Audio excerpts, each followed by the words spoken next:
안녕하세요. 한 변호사 함철성 변호사. 대변호사 배양미 변호사입니다. 오늘은 요즘 핫한 드라마였죠. 드라마 서초동에서 이종석하고 또 문가영하고 나왔던 드라마인데 그 드라마에서 약간 좀 비현실적인 부분도 있고 또 어떤 부분은 너무나 또 현실적인 부분도 있기 때문에 그 점에 대해서 좀 자연스럽게 우리 또 배양미 변호사가 어떤 생각을 가지고 있는지 한번 같이 얘기해 보고자 합니다. 네. 거기 보면 그런 장면이 나오잖아. 뭐 이종석이 뭐 어수로 근무할 때 맨 처음에는 좀 몰랐던 것 같지만 나중에 알고 보니까 전 여친의 자기랑 뭐 사귀었던 전 여친 뭐 이유영의 남편이 맡겼던 이혼 사건 이런 거라면은 과연 뭐 우리라면은 그 사건을 맡았을까?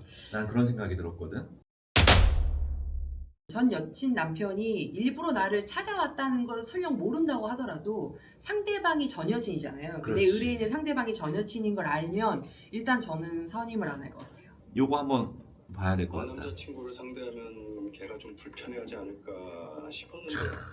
자, 수고하셨어요. 잘 쓰세요. 롯데 상품권인가? 저기 상품권이에요? 어.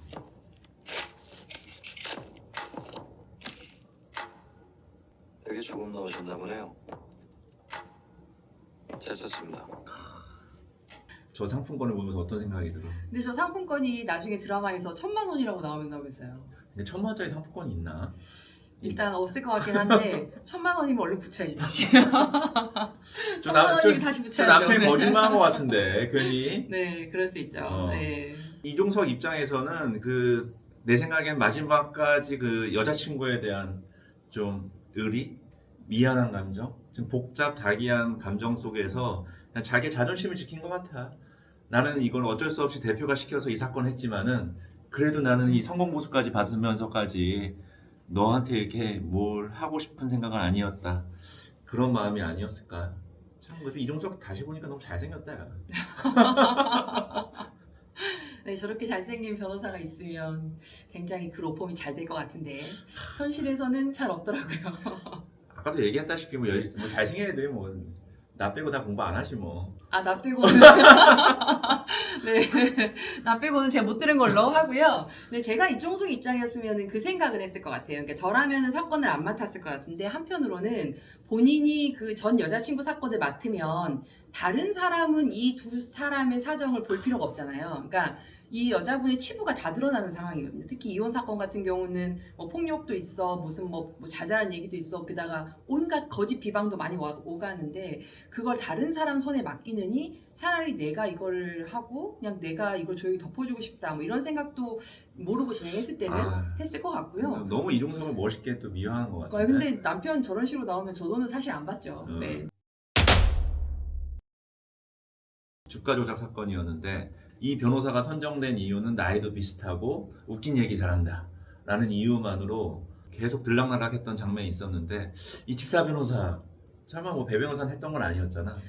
저는 하지는 않았는데 제 주변에 친한 분 중에 그 회사 변호사님이셨는데 회사 회장님이 구속돼가지고 본의 아니게 집사 변호사를 꽤 오래 했던 분을 알고 있고요. 근데 거기서는 이런 식으로 이렇게 뭐 모욕을 하지는 않고 회사 업무를 그러니까 그 맞다. 접견이 개인들은 접견을 하면 딱 5분, 뭐 10분 이렇게 정해져 있고요. 그 접견한 내용이 모두 녹음됩니다. 그래서 뭐 가족이 가서 접견을 하거나 뭐 회사에서 가서 접견하도 모든 게 녹음되는데 변호인 접견만큼은 시간 제한이 없고 녹음이 금지되어 있어요. 그래서 회사 업무를 그 변호사가 들어가가지고 사실상 뭐 처리하고 이거를 다 했는데 굉장히 힘들어했어요. 실제로 내가 이거 하려고 변호사가 됐나 이런 자괴감이 들어가지고 실제로 굉장히 힘들어했고요. 그리고 또 이것도 있어요. 구치소에서 여성 변호사들을 상대로 이렇게 집사 변호사식으로 해달라는 식으로 이렇게 자기 지인을 통해 가지고 의뢰가 옵니다. 그러니까 구치소에 이미 구속돼 있는 의뢰인들 중에 그 피고인들 중에서 자기는 뭐 이렇게 변호사님한테 뭐 사건을 맡기고 싶다는 식으로 이렇게 약간 제안을 하면서 유독 여자 변호사한테 이를테면 치마를 입고 접견을 와달라 뭐 이런 식으로까지 갔다는 건 좀 자괴감이 많이 들죠. 그렇지. 네.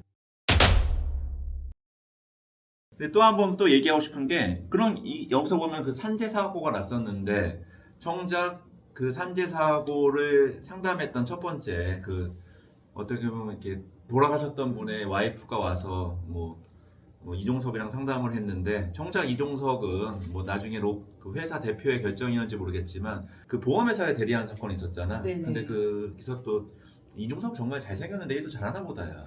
회사 측에서 잘 입증을 해서 뭐 1심에서 이겼는데 근데 나중에 정작 이기고 나서 이종석이 본인으로서는 되게 부채의식이 있었나 봐. 그 산재사고로 돌아가신 분의 배우자한테 연락을 해서 네.